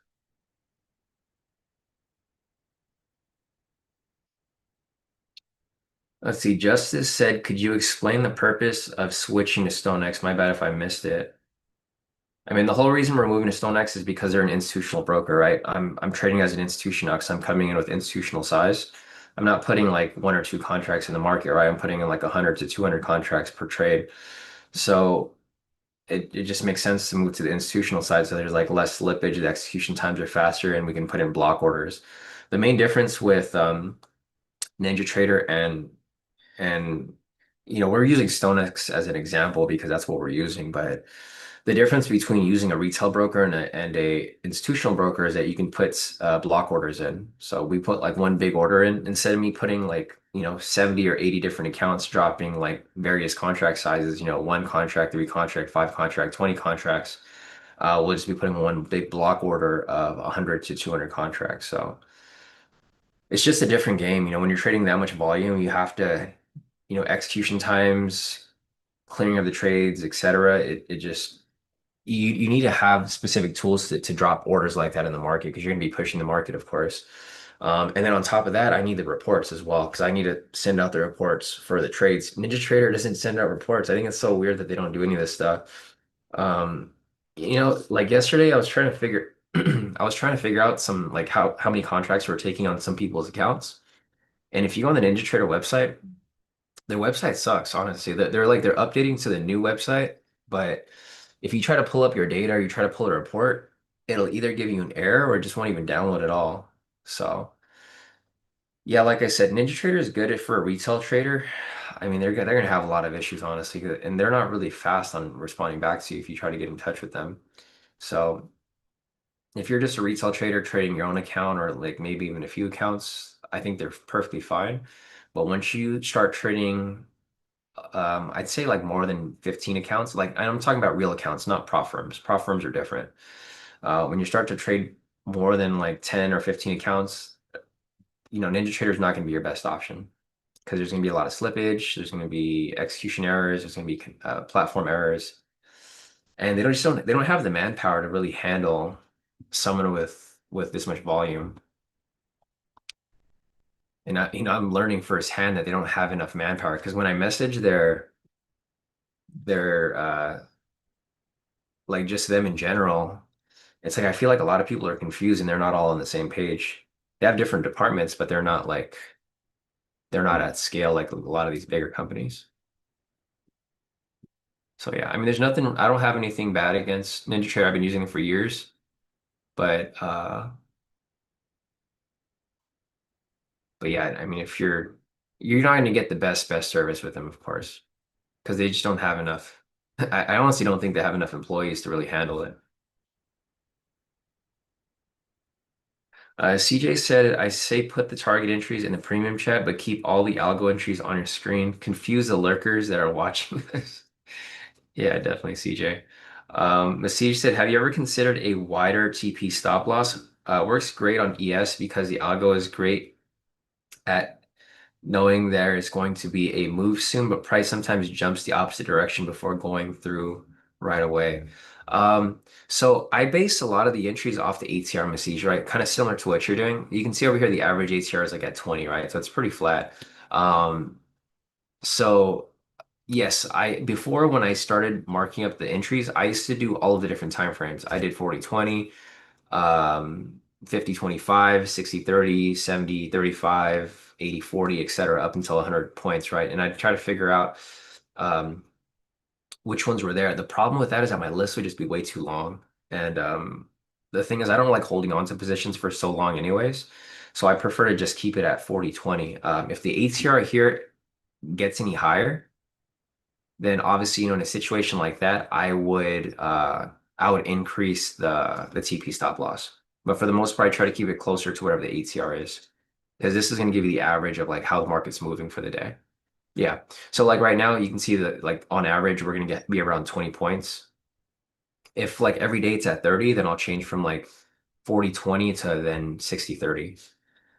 All right, guys, we're getting close to this 755 entry. Unfortunately, it does not look like we're going to have an entry here. Again, looking at my statistics, I'm looking for a buy here, right? This is not looking like a buy. It's going to be with momentum. We currently have a sell momentum right here.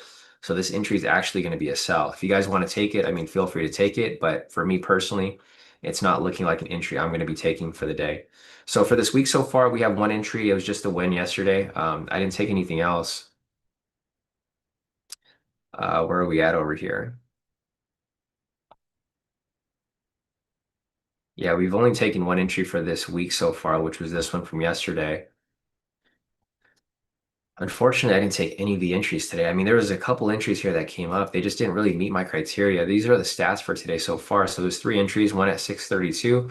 That was too close to open for me right there. I didn't want to take it because of this huge candle. If we didn't have this big candle here, I would have taken it, but or actually not even that candle. Here, let me move this over real quick.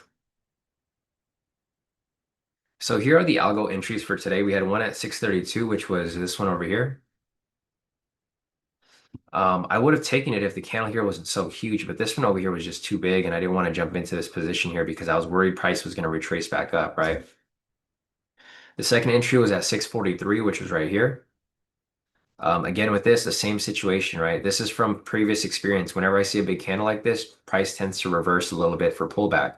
It didn't reverse here. Price actually just dumped right through. Same with this one over here, right?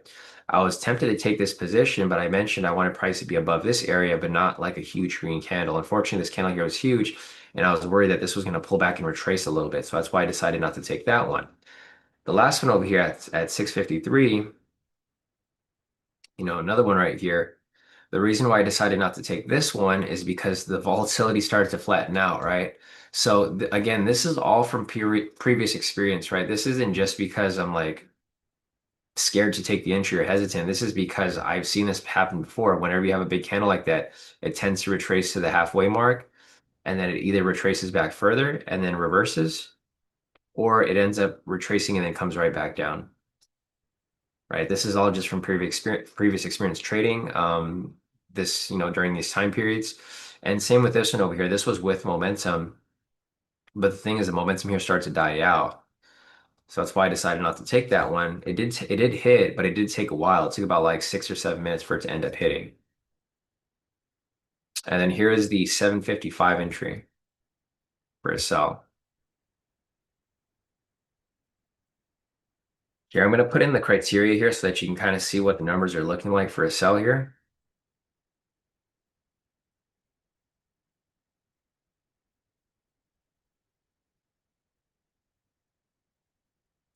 Let's look at what the edge was for this specific entry. So for a sell here, I'm going to add the overall, which was 56.25, plus the sell here, which is 40, right? Then I divide that by 200. Not a good edge, right? The edge is actually against you. So you have negative edge here. The edge is gonna cross over at the 50 point. So this is actually a 48.1% probability of it winning. That means you have negative edge. Because in order for you to have edge, you have to be above that 50% mark, right? So this entry here for a sell was not a good entry for me. And you can see here, I wouldn't be surprised if this thing ends up reversing right back up because the edge there was just no edge in this trade. So if you guys decided to take a sell here, I mean, this is really a gamble because, yeah, there's probability of it hitting, but you have negative edge in this trade. So. All right, guys, if you guys have any questions, feel free to put your questions in the chat. Unfortunately, this is one of those days where I just didn't have any entries here that I could have taken. I just explained why I decided not to take these over here, even though they all hit. It's just from experience that when I see big candles like this, I tend to see reversal or pullback. It did not happen here. It doesn't mean it's always going to happen, but from what I've seen in the past, that's why I avoid specific entries like this per se. Same with this one over here. I think Rev took this one, or a couple people took this one. They got in like a second or 2 seconds late. They ended up getting stopped out, unfortunately, even though the trade did hit. So, Yeah, guys, if there's any other questions, feel free to hop into the chat. Otherwise, looks like we're gonna wrap this up pretty soon.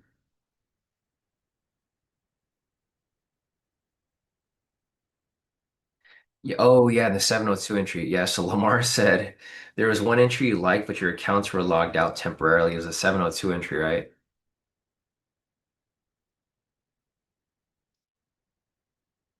Yeah. So today's entries for today, there's actually a pretty decent amount of entries. I got screwed on this one because of Ninja Trader. They logged me out, or didn't log me out, but I had a connection issue. I tried to get on as fast as I could, but unfortunately, I just couldn't get in fast enough. Um, it is what it is. Yeah, CJ said yes, it was a 702 entry and it screwed me over too. Yeah, I mean, it happens, right? It happens. And again, right here, guys, this is the reason why we would have skipped this entry, but it looks like the buys here did play through.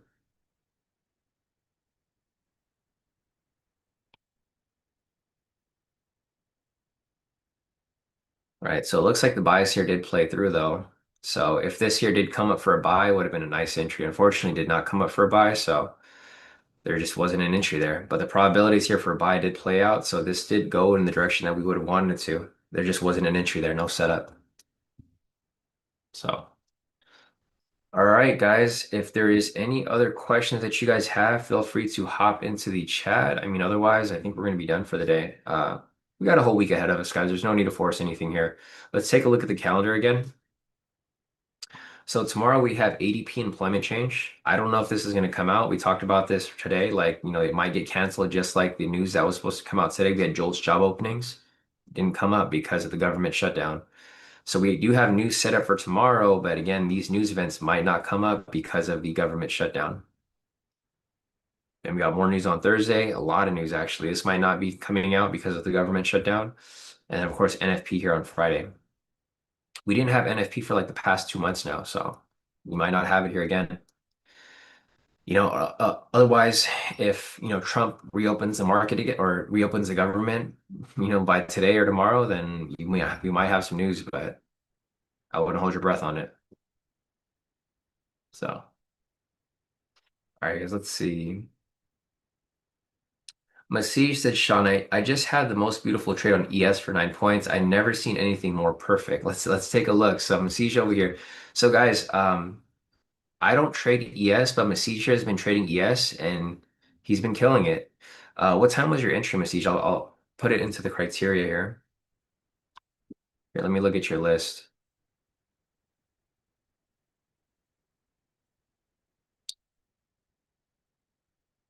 57. Okay, let's see that real quick.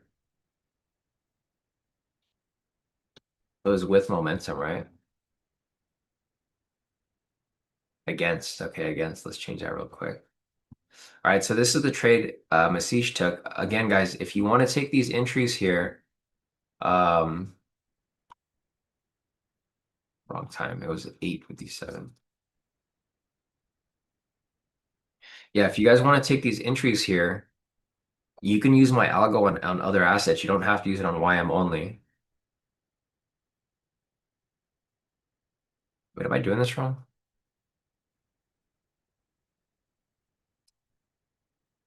Oh, duh. No, my bad. Yeah, I was doing it wrong.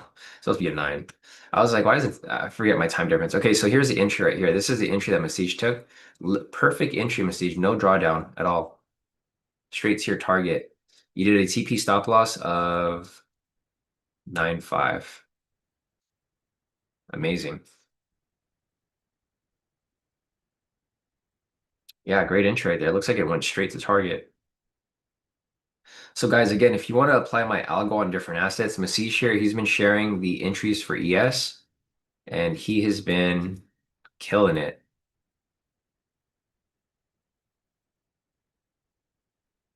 Yeah, I like your criteria right here too. It's pretty nice. So Masih over here actually calculates the previous 4 entries, which is nice too. So great work right there on that last entry or ES. But yeah, I've seen people apply the strategies on ES, NQ, YM, GC, whatever you want to trade it on. You just got to find your edge, right? You find your edge, and you can find a lot of good entries here.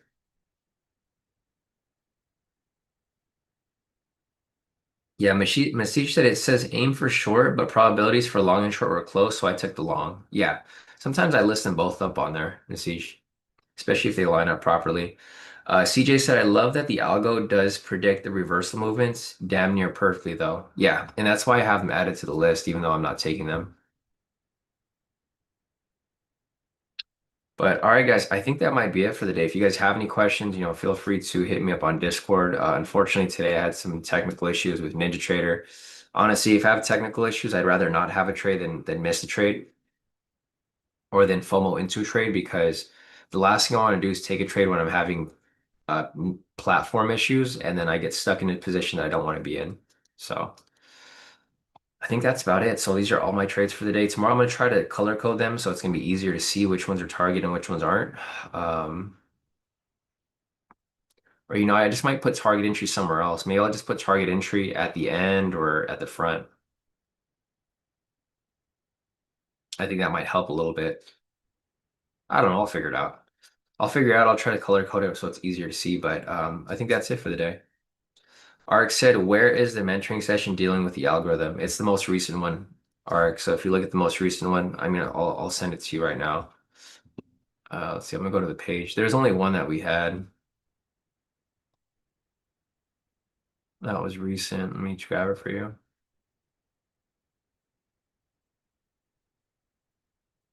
All right. Here you go, Ark.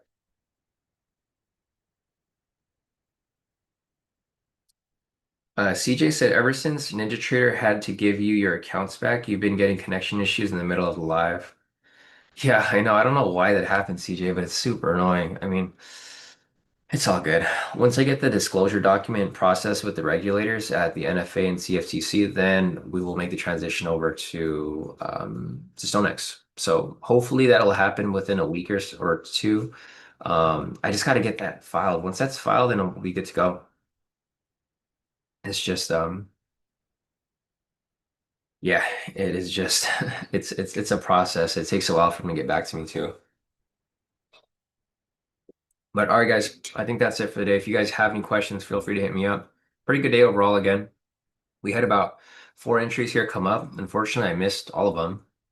Well, these I purposely skipped, but this one I missed because of NinjaTrader. It was a 4 win day, zero losses, 8R. So overall, great day. But all right, guys, if you guys have any questions, hit me up. Otherwise, that is it. Yeah, CJ said, I can't wait. Today pissed me off. Ryan said, they got a spy in here. They're messing with you since you're leaving them. I know it's a lot of money if you think about it. So I have like 80 clients, right? We have 80 clients. I'm dropping about 200 contracts per trade. So you think about it like, here, let's just check this out real quick. I'm gonna do the math. This is how much money NinjaTrader is making. So it's like $1.29 per contract times 200. So that's like 258 every time I enter a position, right? I take about like 1 to 3 trades per day, round it up to three times five. So basically it's like a couple $1,000 that's being taken away times four times 12. So basically, this is like all the commission that's being taken away from the broker by moving to another company. So, I mean, I get it, right? It's like it's a lot of money kind of leaving the company. And this is just the start. Like right now, I'm only doing 200 contracts. Imagine I start doing 1,000 contracts, which is probably going to happen by next year. So 1,000 contracts times 1.29, and then round trip times two. So it's really 2,580 per trade that's taken. If I take 3 trades for the day, or for whatever day, it's 7,740. 4 days or 4 days out of the week, whatever, 30,000 right there times five. That's 154,000 a month that they're losing if I leave, which I'm going to be leaving. Basically, this is how much money is leaving the FCM. So like by me leaving NinjaTrader, this is how much money they're not going to be able to charge commissions for me and my clients. Basically 1.8 million in just commissions. It's not even like for other stuff, it's just commissions. Let's see. Darren said $40 shy of clearing my top step eval, Sean. Another day. Yeah, no, definitely, Darren. Hopefully tomorrow will be good. We'll have one good. I'm sure you'll get at least one good entry tomorrow to pass your eval with Top Step, and then from there you'll go to your funded stage. David's asking, what does the process of putting block orders in look like? Okay, so here I'll just show you guys real quick before we get off this live session. So normally, normal um, copier situation, right? So you got to count one contract, account two, and I'm just gonna use this for like example. Count three.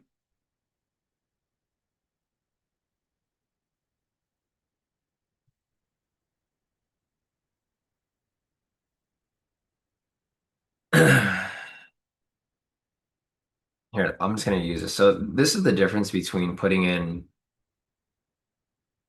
So this is a normal copier situation is you put the order in,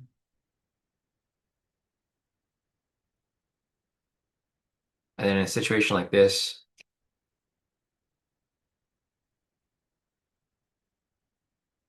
separately. Right, this is normal copier situation. Block order situation, and then same thing here.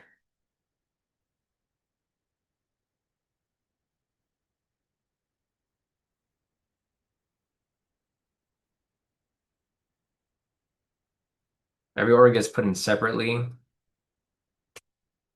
one by one. And with block orders, it's like the literal name of it, right? It's a block order because all orders get put in as one huge order. So that's the main difference right there, David. So like if you're doing a normal copier, this is what we're using right now. This is why it's a problem because some accounts will get like less profit than others because you're getting put in separately. Some of them get in at different pricing. With block orders, you have the same amount of contracts, same amount of accounts, but they all get put in as one huge order. So at the end, and then all orders will average price total. And then, so all the orders get put in as one huge order, one big profit from the trade. Like it's like instead of putting in like five different trades, you're just going to put one big contract of like 36 contracts in one. And you get one big profit from the trade. And then from there,